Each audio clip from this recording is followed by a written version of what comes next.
Hi everyone. I hope everyone is doing fine. सब कोई बढ़िया है। एक सबसे कॉमन डाउट आता है बच्चा लोग का in case of CFA level 1 specifically, जो कोई अगर सेल्फ स्टडी कर रहा है या कोई क्लासेस ले रहा है, सर सीक्वेंस क्या होना चाहिए, right? What will be the sequence? Because we know CFA level 1 में we have 10 topics, we have 10 subjects. तो वो पढ़े कैसे, like from where to start and what to end, कहाँ तक जाए, राइट? कैसे खत्म करें सिलेबस को? और इतने सारे चैप्टर्स हैं in 2024 curriculum. We have 93 chapters. Total जो अपना स्टडी सेशंस है दैट विल बी 93। वो 93 को अपने कैप्चर कैसे करें सो दैट आपका पूरा का पूरा कंप्लीट भी हो जाए। And obviously there is a link, हर एक टॉपिक के अंदर में लिंकेज है, तो वो लिंकेज को अपने समझे कैसे, मतलब आपको प्रायोरिटी वाइज टॉपिक कैसे पिक करना चाहिए या चैप्टर वाइज कैसे आपको पिक करना चाहिए, so that you will be able to understand the linkage between each and every. तो ये जो वीडियो है ये क्लैरिफाई कर रहा है, कोई अगर सेल्फ स्टडी कर रहा है तो, या कोई अगर मेरे से क्लासेस ले रहा है तो अपना फ्लो ऑफ स्टडीज या फ्लो ऑफ रीडिंग्स, राइट? तो इट डजेंट मैटर कि आप मेरे से क्लासेस ले रहे हो कि नहीं, बट जनरली आपका जब फ्लो ऑफ स्टडीज आप चेक करोगे तो ये जो ट्रैकर है आपको बहुत ज्यादा हेल्प होने वाला है। यार आपका फ्लो ऑफ स्टडीज आप कैसे मेंटेन करिए जब आप सेल्फ स्टडी करो, तो इंश्योर कि आपका टाइमली कंप्लीशन हो जाए।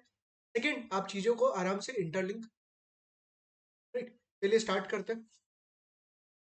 तो यहाँ पे आपको एक पीडीएफ दिख रहा होगा, कैन सी दिस पीडीएफ। यहाँ पे मैंने क्या किया, topics first column, second column is with respect to reading number, this is as per institute, जो इंस्टीट्यूट का नंबर है उसके अकॉर्डिंग मैंने ये यहाँ पे लिया। नेक्स्ट इज रीडिंग नेम, जो चैप्टर का नेम है। Then we have the sequence, कि हर एक चैप्टर को मैंने यहाँ पे सीक्वेंस में बाइफरकेट किया, मतलब आपको 1 2 3 4 5 कैसे सीक्वेंस में पढ़ना चाहिए आइडली। यहाँ पे आप देख पा रहे होगे सारा सीक्वेंस मेंटेन किया हुआ है। Total you can C 93। 93 is the right side में। मैंने क्या किया, ये सीक्वेंस को ब्रॉड कैटेगरीज में डिवाइड किया इन टर्म्स ऑफ पार्ट्स। यार मेजर सर जो चैप्टर्स है उसको अपने कैसे कैसे स्टडी करने वाले, कौन कौन से पार्ट के अंदर में, राइट? ये अपना 5 कॉलम्स है।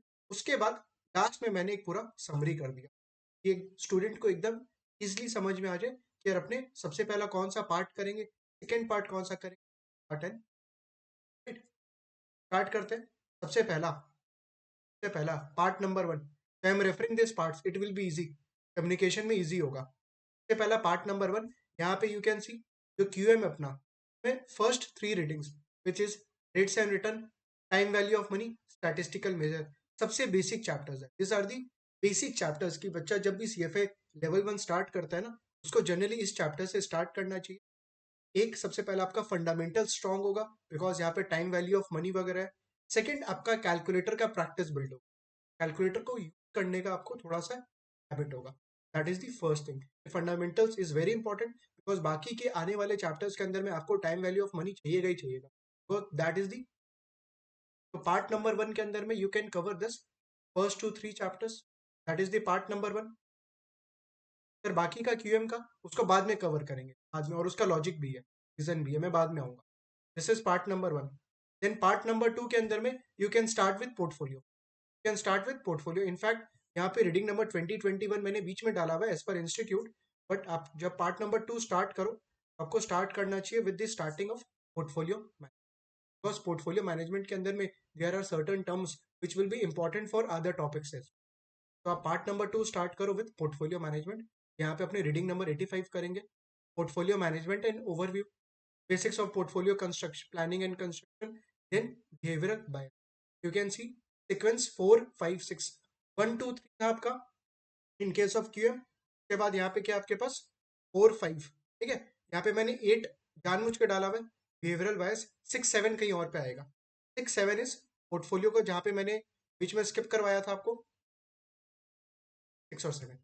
तो portfolio risk return part 1, portfolio risk return part, तो आपको सीक्वेंस समझ में आ रहा होगा कि 1 2 3 क्यूएम है, फिर 4 5 6, 4 5 यहाँ पे है, और 6 7 ऊपर में पोर्टफोलियो के अंदर।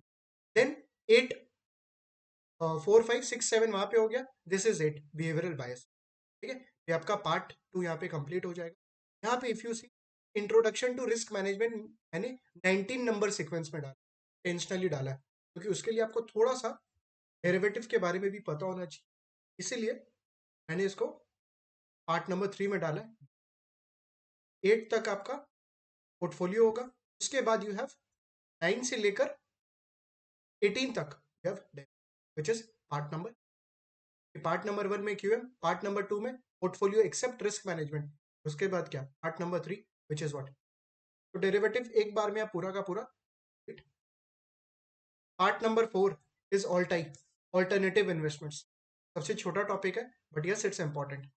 पार्ट नंबर 4 यहाँ पे क्या ऑल्टाई, सारा सीक्वेंस यहाँ पे मेंशन किया हुआ है 2021 वैसे करके up to 26, part number 4 up to 26। Next part number 5, part number 5 is equity, सबसे इंटरेस्टिंग टॉपिक इक्विटी, 27 से लेकर 34 तक पार्ट नंबर 5, राइट, 27 से 34 तक part number 5। Then you have part number 6 which is fixed income, fixed income का सारा readings रखा हुआ है, सारा का सारा readings you have 41 to 53, that should be the sequence of the chapter, आपको कैसे कैसे आइडियली पढ़ना, that is part number 6। part number 7 is the FSA, FSA कितना जिनका बेसिक्स किया हुआ रहता है, ठीक है, कोई अगर सीए है या सीए तो काफी ज्यादा FSA के अंदर में स्ट्रॉन्ग होल्ड रहता है, बट यस जिनका नहीं भी है इट डजेंट मैटर, क्योंकि यहाँ पे 2024 में ये लोग ने क्या कर दिया, जो इंपॉर्टेंट रीडिंग्स है सिर्फ वो रखा है, जो प्री रिक्विजिट है अपना, राइट, जो 2023 में बेसिक्स रीडिंग होता था that has been move to prerequisite. तो अगर कोई सीए बैकग्राउंड से नहीं या नॉन अकाउंटिंग बैकग्राउंड से है तो what they can do the prerequisite, अगर आपको करना है तो, और you can do from FSA का introduction to FSA reading number 54 है, this is part number. But हाँ, जिनका अगर बाई चांस अकाउंटिंग बैकग्राउंड नहीं है इट्स बेटर आप प्री रिक्विजिट करो, खासकर अकाउंट्स के अंदर प्री रिक्विजिट करना चाहिए आपको, जिनका अकाउंटिंग बैकग्राउंड नहीं है उनके लिए मैं सिर्फ रिकमेंड, जिनका है तो उनको जरूरत ही नहीं। This was part number 7। Then you have part number 8, part number 8 is corporate finance, part number 8 is corporate issuer या कॉर्पोरेट फाइनेंस, ठीक है, दिस इज पार्ट नंबर 8, जहाँ पे आपका पूरा का पूरा सीक्वेंस चैप्टर वाइज डाला हुआ या रीडिंग वाइज डाला हुआ है, आपको इस सीक्वेंस के according you can cover up. Part number 8 हो गया। पार्ट नंबर 9, पार्ट नंबर 9 के अंदर में जो भी अब आपका क्यूएम का बचा हुआ है ना वो आप कर सकते हो। पार्ट नंबर 9 में जो भी आपका बचा हुआ क्यूएम का रीडिंग्स है वो आप कंप्लीट कर सकते हो। इनिशियली मैंने क्या किया था, सिर्फ 3 रीडिंग्स रिकमेंड किया था करने के लिए, और उसके बाद लास्ट में पार्ट नंबर 9 के अंदर में क्यूएम का बचा हुआ रीडिंग्स कर, फिर क्यूएम के रीडिंग के साथ साथ you can cover up the eco also, you can cover the, that is also part, you can see the flow. Part number 9 यहाँ पे आ गया। लास्ट में एकदम last part number 10 is ethics, सबसे लास्ट में आइडियली करना चाहिए, बिकॉज ये फ्रेश रहेगा आपके दिमाग में।